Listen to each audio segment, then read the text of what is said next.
1907, both battalions were issued with khaki hats spelt Gurkha. And in 1959, Her Majesty the Queen conferred the title of 6th Queen Elizabeth's own Gurkha rifles on the regiment, and a crown was added to the cap badge. 6 Gurkha Rifles कहिले उपाधि कहिले हासिल गरे त भने 1903 सालमा, त्यसपछि 1904 सालमा हाम्रो 2nd बटालियन खडा गरियो र 1907 मा दुवै बटालियन लाई चाहिँ यो जुन खाकी ह्याट भन्छ, यो हामीले अहिले गर्खा ह्याट भन्छौँ, त्यो इस्यु गरियो र 1959 सालमा हजुर बडा महारानीद्वारा उहाँले चाहिँ हामीलाई 6th क्वीन एलिजाबेथ आउन गर्खा राइफल्स, उहाँको आफ्नो गर्खा राइफल्स भनेर बटालियन भनेर चाहिँ उहाँले आफ्नो मुकुट, हाम्रो जुन चाहिँ पहिला चाहिँ के थियो भने क्रस टुकडी अनि तलपट्टि 6 लेखेको मात्रै थियो हाम्रो ब्याजमा, भने 1959 बाट चाहिँ हजुर बडा महारानीले आफ्नो रेजिमेन्ट भनेर आफ्नो मुकुट पनि उहाँले प्रदान गर्नु भयो र त्यसपछि बल्ल अहिलेको जुन चाहिँ तपाईहरु टाईमा हेर्नुस्, यदि कसैले टाई किन्नु भन्छ भने छ है त्यहाँनिर है, only cost 10 pounds गर्दाखेरि त्यो टाईमा हेर्नुभयो भने माथिपट्टि मुकुट छ, त्यो मुकुट चाहिँ 1959 सालमा प्रदान गर्नुभयो।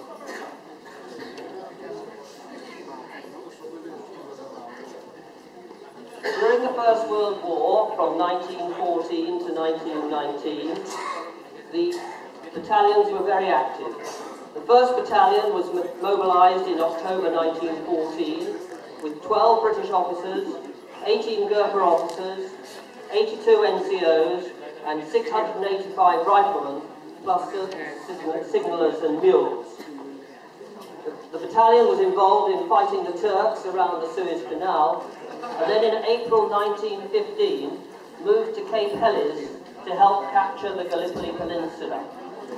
And there were 2 famous battles fought by the 1st Battalion at that time, Gurkha Bluff and Sari Bair. Does anyone know what happened at Gurkha Bluff? हजुर सबैलाई ज्ञान भएको कुरा हो, जुन चाहिँ प्रथम विश्व महायुद्ध चाहिँ 1914 देखि लिएर 1919 सम्म लडिए, त्यसमा हाम्रो 1st बटालियन चाहिँ मोबिलाइज भएको थियो 1914 अक्टोबर 1914 मा। त्यतिखेर 12 जना ब्रिटिश अफिसर, 18 जना गर्खा अफिसर, 82 जना चाहिँ नन कमिसन अफिसर र 685 जना राइफलहरू र त्यसमा सिग्नलर जुन चाहिँ झण्डीवालाहरू अनि साथैमा खच्चरहरू, त्यो बेलामा गाडीको एकदमै गाडी चलाउन एकदमै असम्भव थियो, त्यसकारणले खच्चरहरूद्वारा चाहिँ गोलीकट्टाहरू पोखिन्थ्यो। अनि यो लडाई जुन चाहिँ यो स्विज कनाल, यो टर्कीको छेउछाउतिर पर्छ, स्विज कनालमा 1915 सम्म त्यो लडाई लडियो। त्यसपछि क्याप हेलिस अनि गैलिपोली पेनिन्सुलालाई क्याप्चर गर्न चाहिँ त्यतिखेर ठुलो मद्दत पुगेको थियो र 1st बटालियनको जुन चाहिँ ब्याटल अनर छ दुईटा, एउटा चाहिँ गर्खा ब्लफ अनि अर्को चाहिँ सारी बेयर बी कम्पनी, मेरो पहिला पुरानो कम्पनीको ब्याटल अनर हो। At Gurkha Bluff, the battalion advanced 500 yards. They lost 18 killed and 41 wounded. But in honour of the advance in May of that year, the hill was named Gurkha Bluff.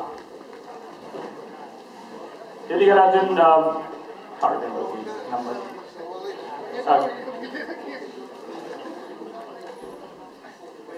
18 जना मारिए अनि 41 जना चाहिँ घाइते भएको थियो जुन चाहिँ यो गर्खा ब्लकको युद्धमा।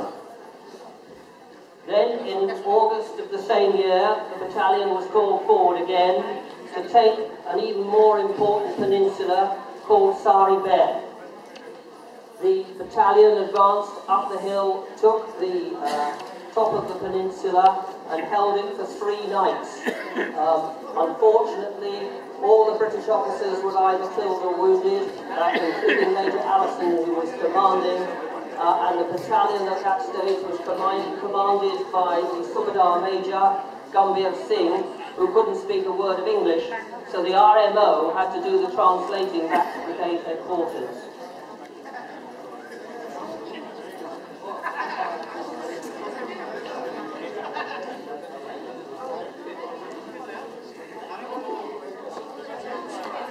यो सारी बेरको लडाईको जुन चाहिँ हजुरहरूले यो अहिलेको यो जुन चाहिँ तस्बिर तपाईहरुले देख्नुभएको छ, यो अहिले वनाजियाको अफिस स्पेसमा पनि टाँगिएको छ, एकदमै ठुलो फोटो टाँगिएको छ। यो चाहिँ साइडहरूको लडाइँको तस्बिर हो।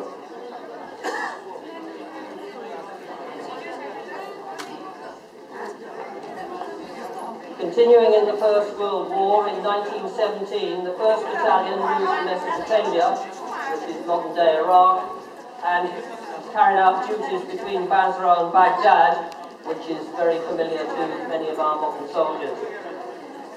In the same year, the 2nd Battalion was also in Baghdad and was involved in the capture of the Ramadi Bridge, together with the 14th Hussars, who later became the 14th 20th Hussars, the beginning of a long-standing relationship with that regiment. Also in this year, the 3rd Battalion was raised and deployed in the northwest frontier of India and also in the 3rd Afghan War. 1917 मा 1st Battalion फेरि यो Mesopotamia जुन चाहिँ इराकमा पर्छ त्यहाँनिर आफ्नो यो बाजरा र बागदादको ड्युटीको लागि उनीहरू ग्रुप भए। अनि त्यही वर्षमा 2nd Battalion पनि यो जुन चाहिँ अहिले बागदाद यो इराकमा पर्छ यो जुन चाहिँ रमादी ब्रिज क्याप्चर गर्नमा उहाँहरू पनि त्यस लडाइँमा संलग्न थिए र त्यही रमादी ब्रिज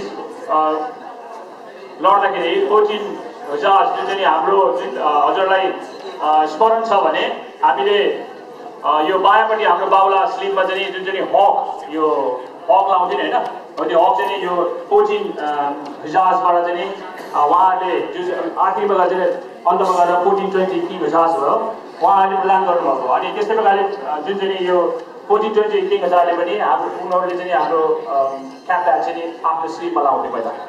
त्यसै प्रकारले 3rd Battalion पनि त्यो बेलामा रेज भयो। त्यसपछि यो नर्थ वेस्ट फ्रन्टियर जुन चाहिँ यो अफगानिस्तानतिर पर्दछ त्यसमा उनीहरू चाहिँ यो लडाइँ लड्न चाहिँ त्यतिखेर गएका थिए।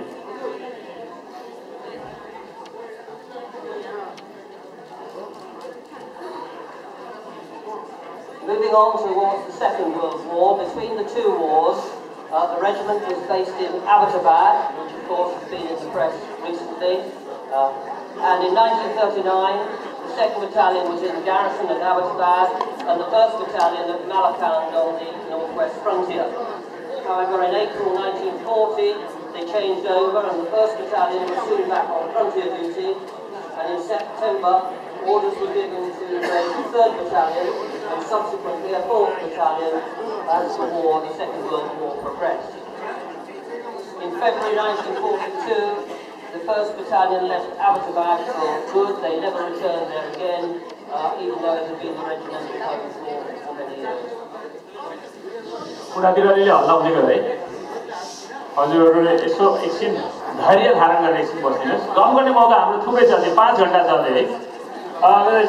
यो जुन चाहिँ अब यो सेकेन्ड वर्ल्ड वार जुन चाहिँ दोस्रो महायुद्ध 1939 देखि 1945 सम्म रहे र यो दुई लडाइँको बिचमा चाहिँ नि हाम्रो रेजिमेन्टले यो अबोटाबाद भन्ने ठाउँमा 1939 सालमा चाहिँ जुन 2nd Battalion जुन चाहिँ ग्यारिजनमा फर्स्ट बटालियन Malakand और यो फर्स्ट बटालियन त्यो बेलामा नर्थ वेस्ट फ्रन्टियर जुन चाहिँ अफगानिस्तान इलाकामा थिए र 1940 अप्रिल 1940 मा फर्स्ट बटालियन उनीहरू चाहिँ चेन्ज ओभर भयो र उहाँहरूले चाहिँ फ्रन्टियर जुन चाहिँ फ्रन्टियर ड्युटीमा उहाँहरू संलग्न भए र सेप्टेम्बरमा जुन चाहिँ 3rd Battalion फेरि रेज गर्ने हुकुम भयो र सब्सिक्वेन्टली फेरि त्यही प्रकारले 4th Battalion पनि युद्धमा चाहिँ उहाँहरू संलग्न भए र फेब्रुअरी 1942 मा 1st Battalionले चाहिँ अबोटाबाद उहाँले चाहिँ छोड्नुभयो।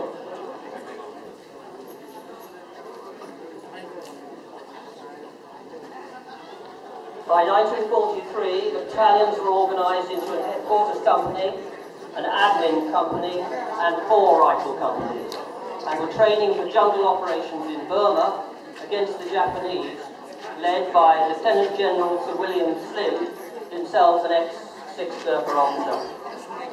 In June 1944, the 3rd Battalion, as part of 77 Brigade and the Chindic columns, were ordered to take Magaon